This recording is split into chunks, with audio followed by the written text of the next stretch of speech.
Day 42, what is up? We're gonna start. The title is Power Over Potential, and the scripture is Galatians 3, verse 3. At the time I'm recording this, we are in the week of Christmas, essentially, so my brain is a little mumbly jumbly, trying to just keep everything straight. So forgive me if I mumble over my words a little bit, but let's jump right in. The devotional, or the verse, is Galatians 3, verse 3, and it says, "Are you so foolish? After beginning with the Spirit, are you now trying to attain your goal by human effort?" And the devotional says, "Walking with God is a spiritual journey that unfolds in the realm of the earth.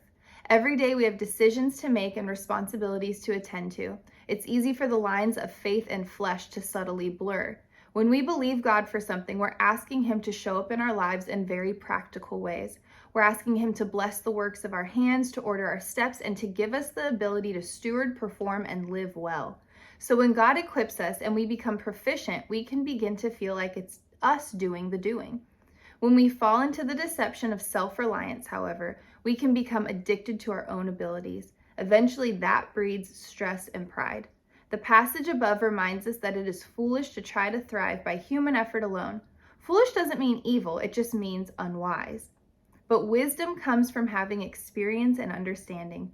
God is inviting you to have a radical faith adventure with Him, to experience supernatural trust that only comes when we stretch our belief and enter into new territories.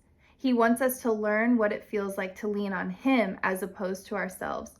It is by His Spirit that your dreams and desires will come to fruition. And the question says, in what areas are you relying upon human effort because you're struggling to believe that God will come through for you? That is a huge, huge question to ask.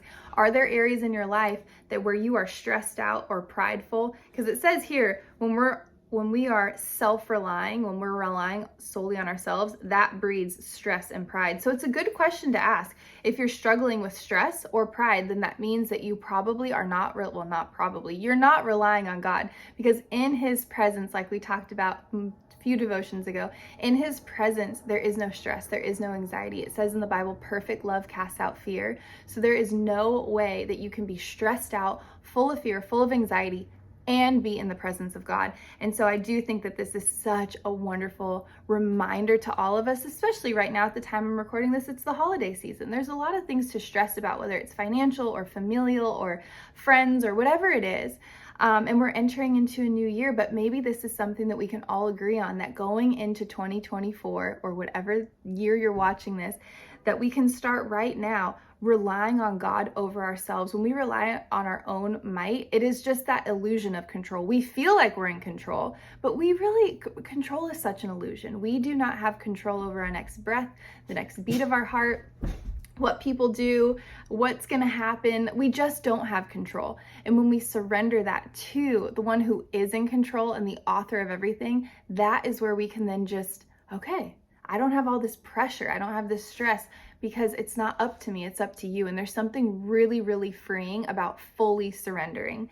The question at the bottom says, or not the question, the prayer at the bottom says, "Lord, thank you for equipping me with your DNA and limitless abilities. Help me to never trust my potential more than I do your power," which is amazing. And I think if we can just remember that God is the one that gave us our giftings and gave us the potential, and just always make sure we remember that what He gave us is for His glory.